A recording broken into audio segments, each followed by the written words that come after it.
Number 10, ito. Kagaya ng sinabi ko, maraming tao.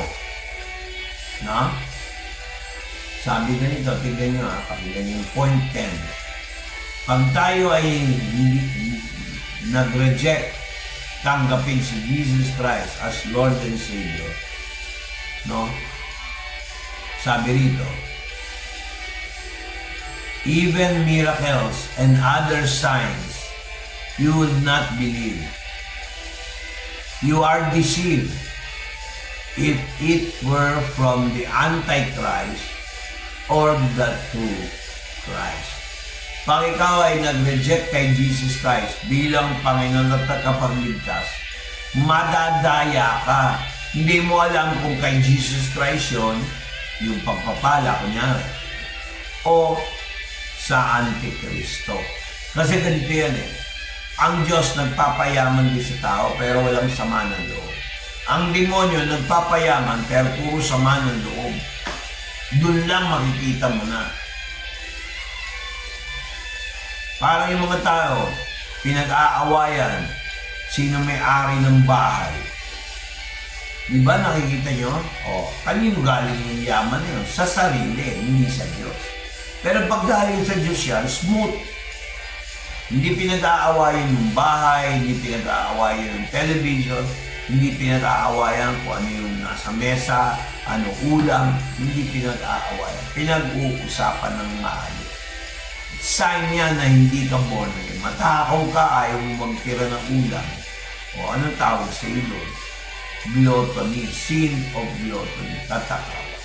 Sabi nga ni Jesus Christ sa John chapter 20 verse 29, sinabi ni Jesus sa kanila, dahil nakita mo ako, ikaw ay naniwala. Pinagpala silang mga hindi nakakita, ngunit naniwala. Dito yung tinatawag na faith. Hindi ka masyadong atat na atat sa mga milagro. Hindi ka atat na atat sa pagpapagaling dahil alam mong gagaling ka. Kasi may faith ka. Hindi mo pa nakikita, pinaniwala mo kaya ka pagalingin ng Diyos. Yun ang tunay na Kristiyano.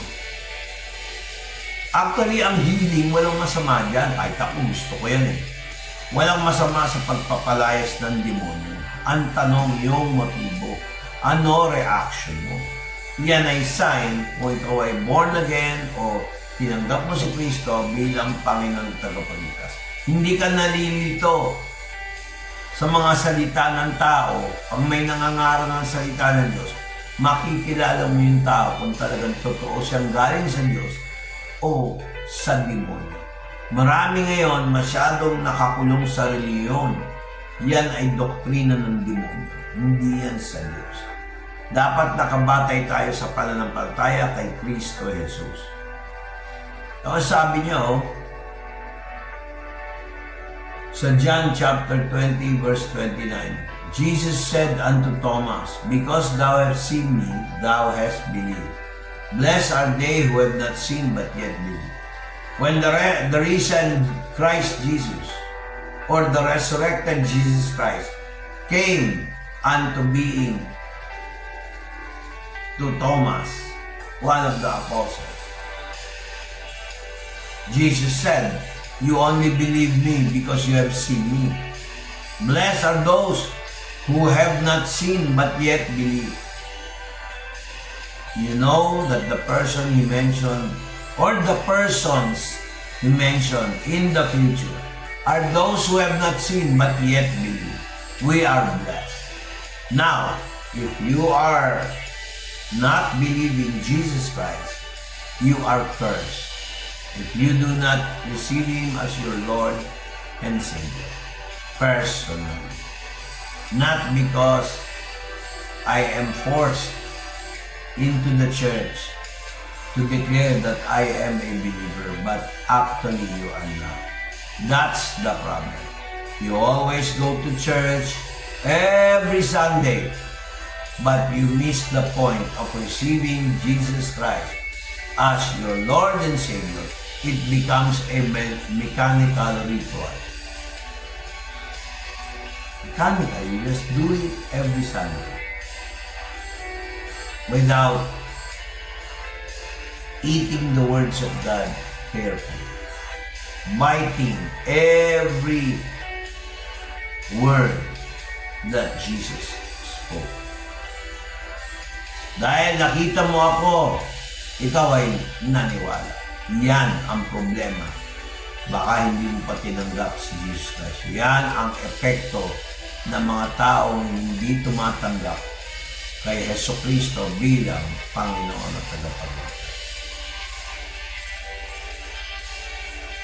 Hindi mo alam kung galing ito sa Antichrist. Di ba? Minsan, uy, nagpagaling, gano'n. Faith healer, may faith yan. Oo. Nagpapagaling din ng demonyo, baka hindi nyo alam. Para yung naranasan ni Pedro at saka ni Pablo. Nagalit sila kay Pablo kasi nawala yung kita nila sa mga pagpapagaling.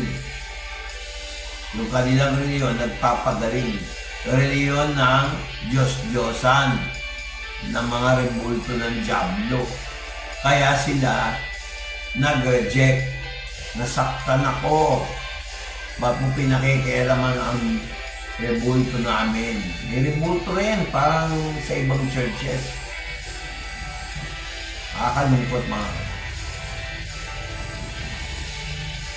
He that rejects me, sabi sa John chapter 12, verse 48, he that rejects me receives not my words as one that judges him. The word that I have spoken, the same shall judge him in the last day. Ang sino man tumanggi sa akin ay hindi tumanggap sa aking mga salita, at mayroong isang hahatol sa kanya. Ito ang salita na aking sinabi sa kanya, hahatol sa kanya sa huling araw.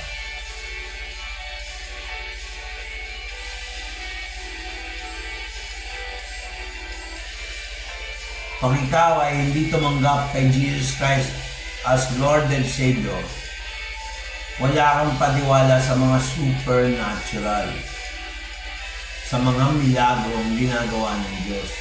Nagdududa ka. Pero pagka may milagro mula sa demonyo, bilib na bilib ka. Yan ang sintomas ng mga taong ayaw tanggapin. Madaling madaya, mabola, mabuladas. Yan ang sakit. Yan ang espiritu ng Diablo. Pasikat. Yan. Maraming alam. Yan. Pero hindi mo alam. Deep inside, hindi niya naranasan ang totoong pagtanggap kay Jesus Christ as Lord and Savior. Madaling malinlang o madeceive. Pakinggan nyo ang Matthew chapter 13, verse 57 to 58. And they were offended of him. Jesus said unto them, a prophet is not without honor, except in his own country, and in his own house. And he did many mighty works. He did not do many wonderful works because of their unbelief. Kita nyo? You see, even Jesus Christ did not perform a lot of miracles in some people, in some areas. Why? Because of their unbelief. They want healing, they cannot be healed because they do not have faith. Demonic possession, they cannot drive out evil spirits. Why? They don't have the authority. They are not even the so-called believers. Sad to say. Nasaktan sila ng dahil sa Kanya. Ngunit sinabi ni Jesus sa kanila, ang propeta ay hindi mawawala ng karangalan maliban sa sariling bansa o ang kanyang sariling pamilya. At hindi siya gumawa ng maraming himala doon dahil sa kawalan nila ng paniniwala. Alam niyo mga kapatid, isa sa dahilan natatakot ang iba na pag ikaw ay tumanggap kay Kristo bilang Panginoon at tagapagligtas, ire-reject ka ng pamilya. Alam niyo ba, kahit ako, hindi lahat ng nasa pamilya ko naniniwala sa akin. Okay lang yun. Karapatan nila yun. Pero they will miss the point of salvation. The point that Jesus Christ can assure you, you will go to heaven. But if you do not believe me, how much more do you believe Jesus Christ and the apostles and the Bible? The Bible is the Word of God. If you reject the Bible, the Word of God, you reject receiving Jesus Christ as Lord and Savior, you know what the consequences are, as I have mentioned. So, if you do not receive Jesus Christ as your Lord and Savior, you do not have excuse in the next life. Abraham said unto him, "They have Moses and the prophets. Let them hear them." And the rich man said, "Nay, Father Abraham, but if one went unto them from the dead, they will repent." And he said unto him, "If they hear not Moses and the prophets, neither will they be persuaded, though one rose from the dead." Ngunit sinabi ni Abraham, nasa kanila si Moses at ang mga propeta. Makinig sila sa kanila. Sumagat ang mayamang tao, hindi amang Abraham. Ngunit kung may pumunta sa kanila mula sa patay, magsisisi sila. Ngunit sinabi ni Abraham sa kanya, kung hindi sila makikinig kay Moises at sa mga propeta, hindi rin sila mahihikayat kung may mabuhay mula sa mga patay. Mga kapatid, nakaranas ako ng tao na buhay muli mula sa kamatayan, pero hanggang ngayon, may mga tao hindi naniniwala. Tama si Jesus Christ sa sinabi niya, yung kwento tungkol kay Abraham, yung mayaman at kay Lazaro. Kung mapapansin yung Luke 16 verse 29 to 31 yan. Nakakalungkot po. Talagang, talagang pag nireject mo si Jesus Christ as Lord and Savior, ang kahihinan lang o consequence, hindi ka na maniniwala kahit sa milagro. Pangalawa, kahit may nabuhay mo, hindi ka maniniwala. Bakit? Wala kang faith wala kang tuloy. Sabihin mo, Next. Pag ikaw ay hindi tumanggap kay Jesus Christ bilang Panginoon tagapagligtas, ang isang sign niyan, wala kang bunga. Walang bunga ng pagbabago, walang bunga ng pagpapala, walang bunga na madadala mo ang kaluluwa sa Panginoon. Kung ikaw ay born again na totoo, tinanggap mo si Jesus Christ, may pagbabago sa iyong buhay spiritual. Maghihikayat ka sa ibang tao dahil na-bless ka eh. Pero kung hindi ka naman talaga totoong tumanggap kay Kristo bilang Panginoon at tagapagligtas, wala kang bunga. Pakinggan niyo.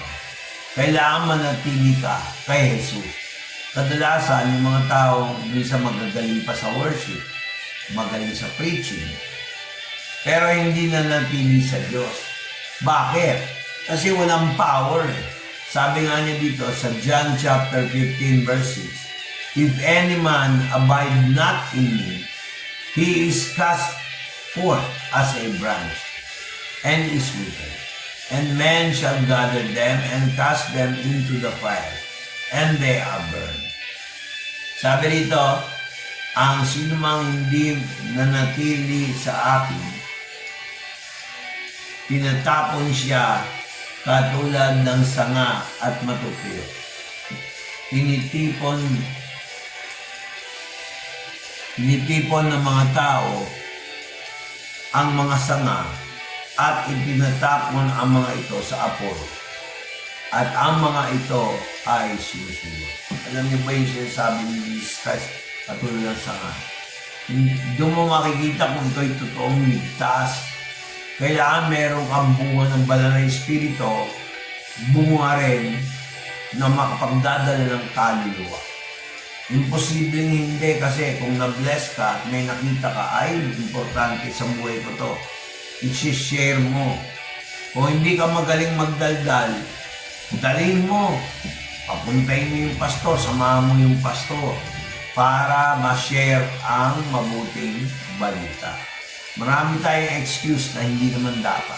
Kung talagang totoong mananampalataya ka.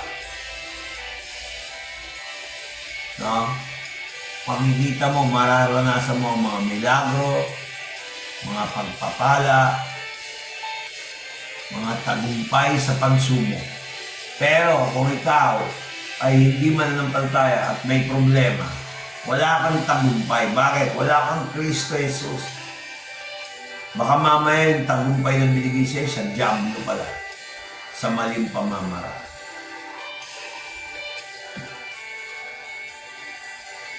At saka, pag ikaw ay talagang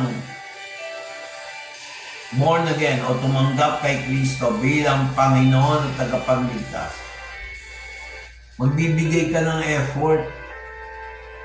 Pagsamba, pagpuri, pasaslam, effort yan, sacrifice yan. Kaso maraming Kristiyano, hanggang bla bla bla bla, hindi totoong Kristiyano. Bla bla bla bla, hindi tunay na ligtas. Sabi rito sa Matthew chapter 17, Then Jesus answered, O faithless and perverse generation, how long shall I be with you? Nakita niyo mga kapatid. Sumagot si Jesus at sinabi, kayong salinlahi na walang pananampalataya at baluktot, hanggang kailan ba ako mananatili kasama ninyo? Hanggang kailan ako magtitiis sa inyo? Dalhin ninyo siya sa akin. Kasi yung mga tao walang faith, hindi nila mapalayas yung sakit ng bata na epileptic. Eh yan, hindi naman aalis yan, yung sakit na yan, kung wala kang faith. Magkaroon ka ng faith, kagaya ko po, sabi ni Lord sa akin, hindi ka mamamatay, hindi ka mabubulag, hindi ka mauutal, hindi ka mapaparalyze. Natupad. Pero naranasan ko po ma-stroke 4 na beses. Saksi ang bayaw ko, saksi ang misis ko, saksi ang manugang ko si Epo at si Blessing. Saksi ang mga pamangkin ko sa misis ko. Marami naging saksi. Tsaka yung revelation ng Lord, malinaw. Pag ikaw ay totoong may takot sa Diyos, totoong tumanggap kay Jesus Christ bilang Panginoon at tagapagligtas, maraming mababago sa iyo sa buhay na imposible, na hindi mo kayang gawin sa iyong sarili. Dahil alam mo, langit ang patungo mo kung ikaw ay tumanggap kay Kristo. Pero pag hindi, impyerno. Ngayon, ang tanong ko po sa inyo, dahil pinag-usapan na natin, ano ang kahihinatnan o resulta ng hindi pagtanggap kay Jesus Christ? Mananatili ka pa ba ng desisyon na hindi mo tatanggapin si Jesus Christ? Will you still decide not to receive Jesus Christ? Revelation chapter 3 verse 20, there is an invitation. I stand at the door and knock. If any man hear my voice and open the door, I will come to him and will sup with him, and he with me. You see, you must decide right now to receive Jesus Christ as your Lord and Savior, or take the consequences of not receiving Jesus Christ as your Lord and Savior. Narito ako'y nakatayo sa pintuan at tumutuktok. Kung ang sino man ay duminig sa aking tinig at magbukas ng pinto, ako'y papasok sa kanya at hahapong kasalo niya at siya'y kasalo ko. Bilo mo si Jesus titira sa puso mo, titira sa buhay mo. Di ba magandang pangako yan? Pero kung nireject mo to, hindi naman ako namimilit, nireject mo ang mensahe ng video nito, pag-isipan niyo kung maigi. Kaya sabi ni Jesus Christ kanina, doon sa Revelations 3:20, inulit na naman yun sa John 10 verse 9. I am the door, by me if any man enter in, he shall be saved, and shall go in and out, and find pasture. You will have rest, you will have prosperity. I'm not preaching prosperity gospel, but there is a part there that God prospers your hands to whatever you do once you truly accept Jesus Christ as your Lord and Savior. Remember that. John 10:9. Ako ang pintuan at ang sinumang taong pumasok sa kanya, ay maliligtas. Papasok at lalabas, makakasumpong ng pastulan. Ano ibig sabihin? Pag pastulan, katulad ng tumpa, meron siyang provision, mga kapatid. So, Lord, I bless all those who watch this video who will decide to accept Jesus Christ as Lord and Savior.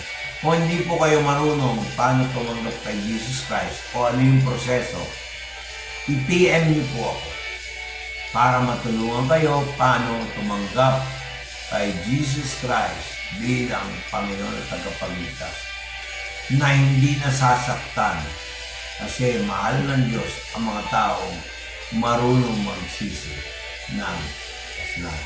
Ito po si Vic ng Risen Christ Jesus Bible Church, Caloocan. Thank you.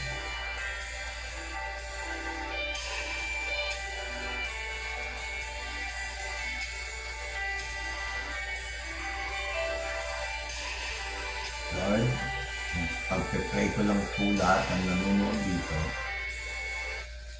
Pagpalain mo, Lord, lahat ang nakikinig. Salamat sa pagpapatawad mo sa kasalanan. Salamat sa mga tengang bukas sa iyong salita. Pagpalain mo sila lahat ng nag-view sa video nito. Kasi Lord, napakabuti mo sa amin at pinibigyan mo ng halaga ang bawat kaluluwa na tumutugon sa iyong salita. Hindi ka natutuwa na merong namamatay na walang Kristo Jesus sa buhay. I pray, Lord, lahat ng totoong Kristiyano na tumanggap kay Kristo, pagpalain. Pati yung mga hinag-reject, bigyan mo sila ng chance para tanggapin ka bilang Panginoon at tagapagligtas. Time is precious. You must accept Jesus Christ as your Lord. Thank you and God bless. See you.